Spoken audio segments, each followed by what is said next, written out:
Hi members, got a big video for you here today. Oh, you're saying, Nick, you're not in your office. What's the problem here? The problem is that the video today is a little bit too big for my office. Could I possibly mean by that? The office is an entire guest bedroom. Let's just say I just went to the mall and I stumbled upon a brand new anime store I haven't seen yet. I've lived in this area for a year now and I haven't bumped into this store. This entire store was dedicated to anime figurines. I'm not talking about your small $30 figurines, though there's nothing wrong with those. I'm talking about the big boys. See, for a long time myself, I've been a collector of smaller figurines. I have an absolute ton. They comprise my backdrop. The biggest one I have is Endeavor back here. And I love all of these figurines. It's taken me almost 2 years to collect them. Fans have sent me some. I absolutely adore them, but I've always wanted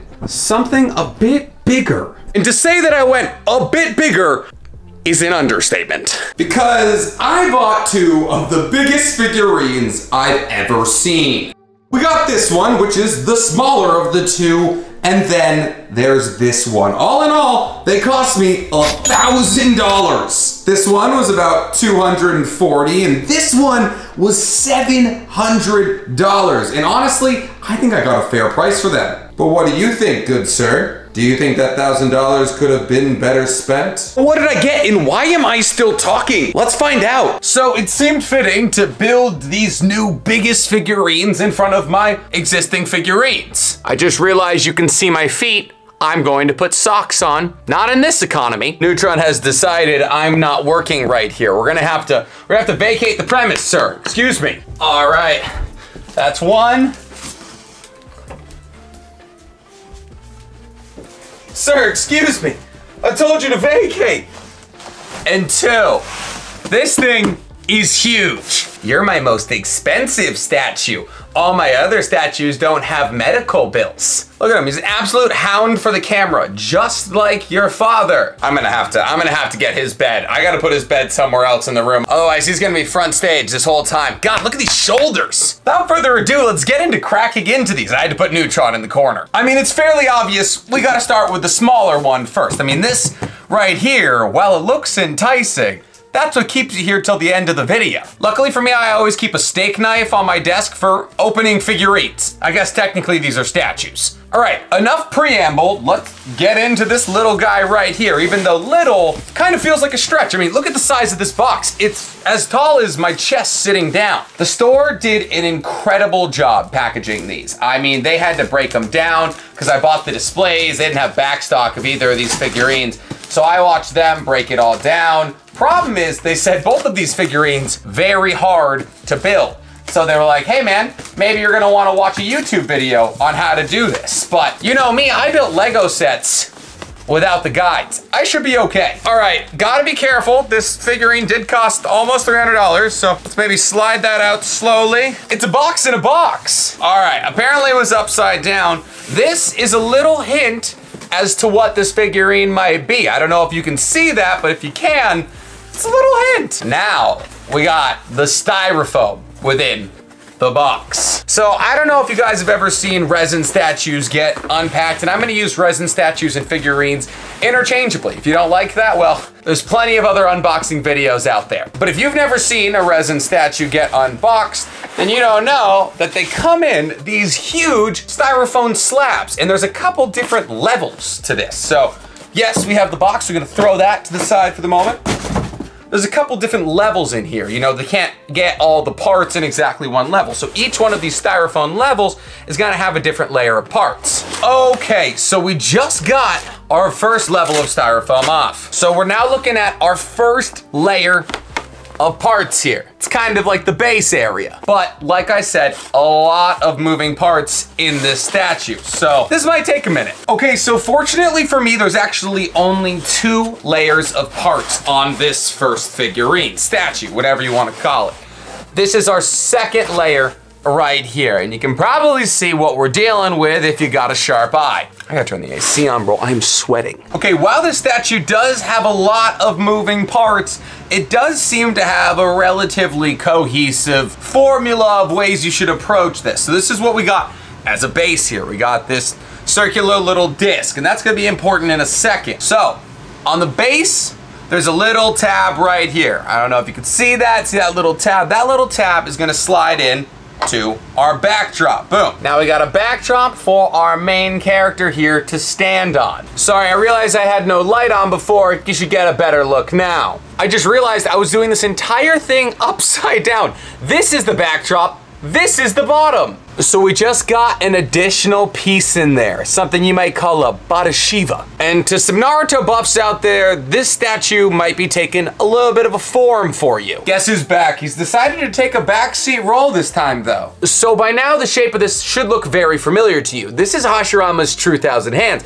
Only problem is, well, it's a bit loose. Don't worry, I have carpet. And also, I have a solution. That solution, well, a little thing called Gorilla Two-Sided Tape. Oh yeah, that's not going anywhere. The next big step in the statue is putting in our wood fists. As you can see, there's like 9 of them. There's actually, let me count, 1, 2, 3, 4, 5, 6, don't need this still, 7, 8, 9, 10, 11. You see now, fortunately in most statues, that would be a lot to keep an eye on, but each of these arms has a number inscribed on it. And each of the armholes has a number inscribed on them. So it's just like coloring in the lines. Cody, you can like montage me putting in all the arms here, because I'm probably gonna do it silently. At least I was told that each of these holes had a number, but now I'm not seeing the number. Okay, I've figured it out. 1 starts over here, 12 ends over here. Now the montage can begin.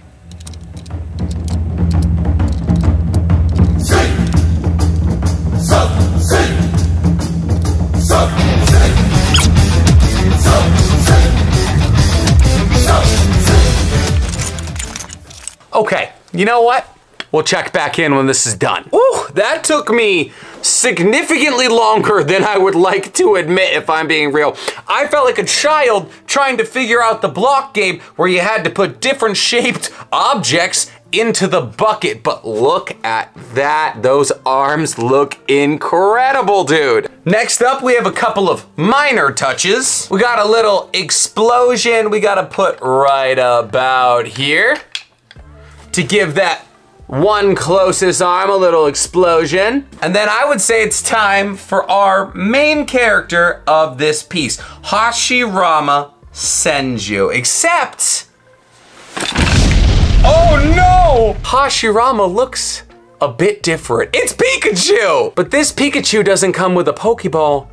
He comes with a scroll and a long foot, but that's just so you can put him in the base. I am just now realizing that putting the hands first may not have been my best play, but I think Pikachu should still be able to slide right on in here. Nice and easy now, Pikachu. Nice and easy. Please don't break the $300 statue we just bought, Nick. There we go. There's Hashirama Senju Pikachu version, chilling with all of his 1,000 arms. We got one last finishing touch. Pikachu needs his scroll. The irony of the scroll is that this is where Pikachu would hold all of his weapons, and yet Pikachu himself kind of is a weapon, right? Actually, so you see that scroll right in there. Kind of a minor detail. We got one last thing. I forgot to put Pikachu's tail on. You know, when you're making a Hashirama, you usually don't account for the tail. And that is it, the true final product of what has turned into about 45 minutes of hard work. We have the true 1,000 hands Pikachu. I have absolutely no spot for that statue back here right now, so it's on the desk for the moment, but I will find a spot. So guys, with no further ado, let's get into our piece de resistance, our thing taller than Nick sitting down statue here. Good thing I got my steak knife. There is a lot of tape to be undone here. There we go. There we go. Guys, I can barely put into words how excited I am to unbox this. This is arguably the coolest thing I've ever bought for myself. And if I'm being real, if I could take a second to be serious, the only reason I'm able to do cool stuff like this is because of you guys. I was driving back from the mall and I was just thinking how thankful I am. And if 14-year-old me could see the fact that I just spent $1,000 on anime statues and I get to put that video out and people will want to watch it. It's truly such a blessing. And once again, I couldn't have done it without any of you. So if you're watching this, it means you're a member. And I really want to say thank you, because without you guys, I'd still be working in science. I wouldn't have stuff this cool. So thank you for letting me be a kid for the rest of my life. I love every single one of you. Enough of that, let's get into the statue, right? Okay, so the box within the box has now been revealed, and I'm gonna give you guys a little hint as to what we're looking at here. Yes, it's Itachi. I'm not gonna show you the back of this box because, well, the back of the box shows you what the figure is, and we're gonna build that. We're gonna experience that together. I am, though, absolutely going to use the back of this box as a roadmap because, let's be real, I have no idea what I'm doing. Oh, they don't make it easy to get out. It's the same situation where there's styrofoam within the box. The problem is, this box is significantly heavier. This whole thing's gotta weigh almost 60 pounds. Oh God, it would sure be nice if my significant other was home right now. It only costs $1,000. Surely it wouldn't matter if I drop it. We're just gonna slide it out like a human being. We're gonna slide it out like a human being. Here, separate. Separate. Oh my God. I feel like a chaperone at a middle school dance. I didn't work out today, but now I feel like I did. You know, having styrofoam protect something, you know, expensive and important is nice, except for the fact that I am now covered in styrofoam, and so is my floor. Let's get this bad boy opened up. I was just about to crack this open when I realized it says bottom, so we gotta flip this. Now that we have the correct side, I'd like to open it. I guess we have more tape to cut. I wish I could say I wasn't sweating, but I am. You know, the nice part about knives and styrofoam is more styrofoam for your carpet. We got enough tape off. Now, the fun part begins. So what's cool about these resin statues is that they come with a badge of authenticity. And apparently this metal badge right here is my badge of authenticity. And it tells me that I have the 184th out of 300 of these statues that were made, which is really cool. I've never really had a limited edition statue before. So this is gonna be a serious undertaking. That last one was difficult. Fortunately for me, all of these pieces are magnetic, but they are also very heavy. This is the base. This is just one piece. And I would say this piece alone weighs about 25 pounds. Go ahead and look at this. We have, you know, Black Flame as our base. We have Itachi and Sasuke on the sides because technically this is one part of a two-set piece. You can both have Itachi and Sasuke fighting each other. That's a little hint for where we're going with this. I had to change shirts because I was getting a pretty serious schwitz going. There's a lot of very small pieces in here. There is 3 of Itachi's individual crows in here. So making sure everything ends up where it needs to is gonna be a bit tough. You see, I'm a big pieces first kind of guy, even though me putting this piece on is absolutely gonna spoil what we're looking at here.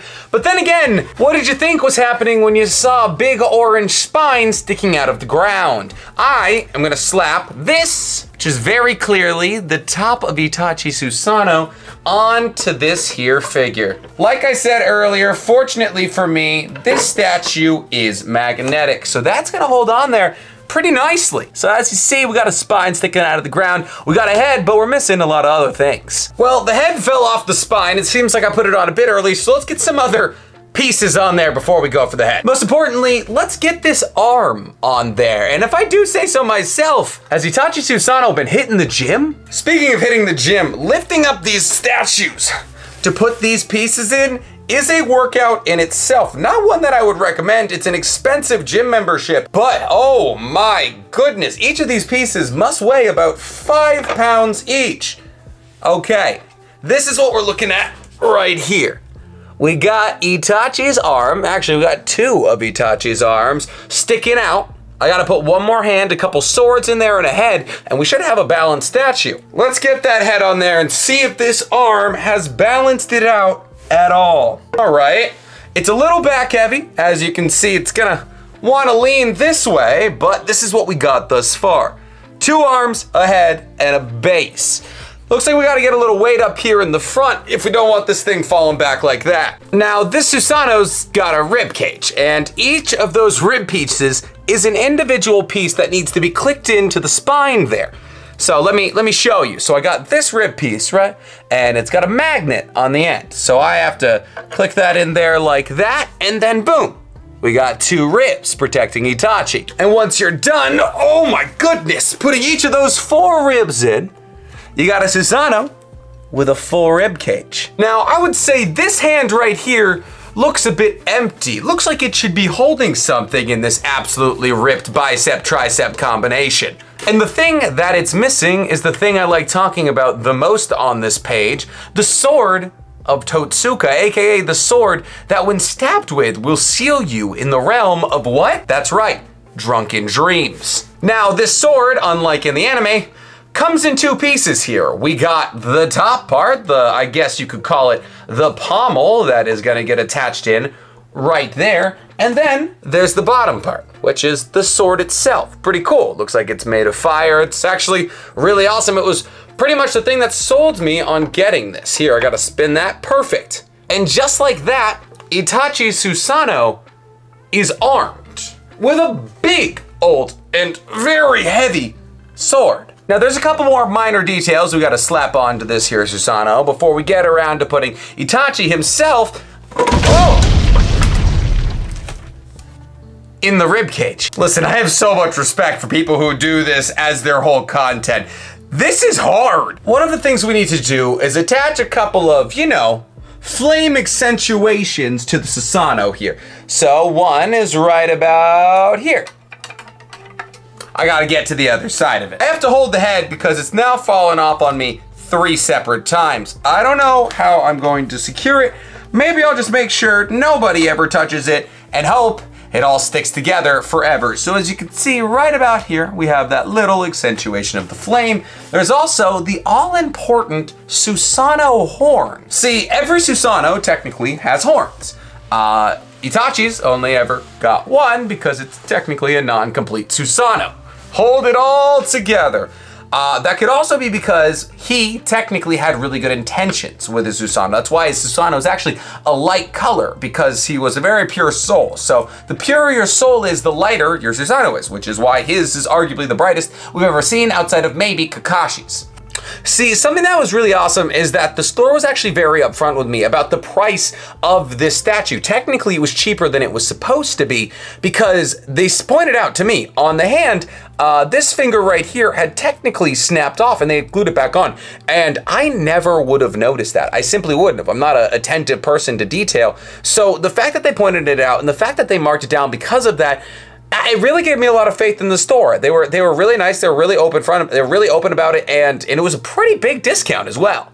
And if I'm being honest, the hand is actually a pretty minor part of the statue. It goes in right here. It's his bottom hand. As you can see, it's right about there. It's under the sword. And man, I never would have noticed that. So the fact that they marked it down and the fact that they pointed it out, it was super honest, and I loved that from them. Now, one of the last things we got to do for the Susanoo, there's just a couple little accent pieces like this that we're gonna have to slap into certain little spots to make this thing look extra flamey. So those were technically more like the Susanoo's teeth. As you can see, there's one right here, there's one right here, there's one right there, then there's one all the way over here. They're meant to kind of be like teeth that close over the eyes of the Susanoo, give it that demon-like appearance. Now we can get on to the big man himself, Itachi, who doesn't have arms or a head, but then again, he's dead, so I guess he won't mess any of those things. Thank goodness Itachi is a little bit of front weight, which should counteract the 70 or so pounds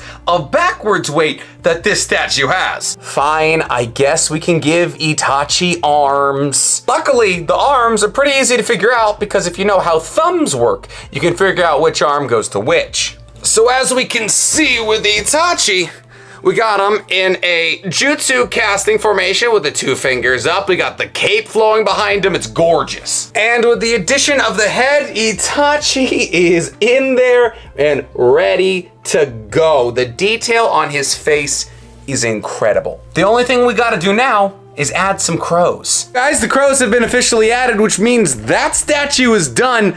Let's take a final look at the two of them. Honestly, I couldn't be happier with how these two statues turned out. This Thousand's Hand Pikachu with each of its individual fists looks so good. Pikachu's got the seal mark on their palm, the Sage Mode. Pikachu's got the scroll in the back, and there's other really cool details. Like the fact that in the back there's the statue, the Bada Shiva technically, that Hashirama always has. And on top of the Bada Shiva, you can't really see it, that little green thing, are wood golems. Obviously, this is the bigger, badder statue. I want to start from the bottom here.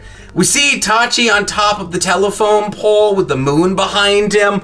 We see him and Sasuke back to back here. And then on this side, we see Itachi crying. But the base isn't what we bought this for. We bought this for the sheer amount of detail. Itachi's face is one of the most detailed I've ever seen in a statue. His hands have visible knuckle bones. His cloak is flowing with a black flame. The crows are coming off all around him. See, his foot imprint is leaving a massive crater in the black flame that he's standing on. Get to the true biggest part of this statue. The Susanoo. Obviously, we have the rib cage in the back that's encapsulating Itachi, but we also have the almost complete Susanoo with the little teeth that we had to put in individually, and the sword of Totsuka. We also have Itachi's little horn and the additional arm, because remember, Itachi Susanoo and most Susanoos have 4 arms. This thing's even impressive from top down. We even see the top of the Susanoo's face here, and how the horn kind of makes a nose. But now that we know what we've gotten there, let's look at the box. See, like I said earlier, this is one part of a 2-part series. The other part is Sasuke in his battle against Itachi. Only problem is, they didn't have that one, and also, I don't love Sasuke very much. That's it. That's the end of the unboxing video, guys. Thank you so much for clicking in for this members only video. Thank you for being a member. Guys, I'll reiterate. The only reason I got to do this is because of people like you, people who support my dream, people who like me, which is insane to me. So if you guys could spread the joy of the Weeb Alliance on YouTube to some of your friends, and maybe they get to see these unboxing videos, that would mean the world to me. But once again, guys, thank you so much for being members here. I don't have to tell you to like, follow, and hit that noti bell, because I'm sure you've already done it. You're the members. You're my Jonin, my Chunin, my Genin, guys. But I will say one final time, thank you so much.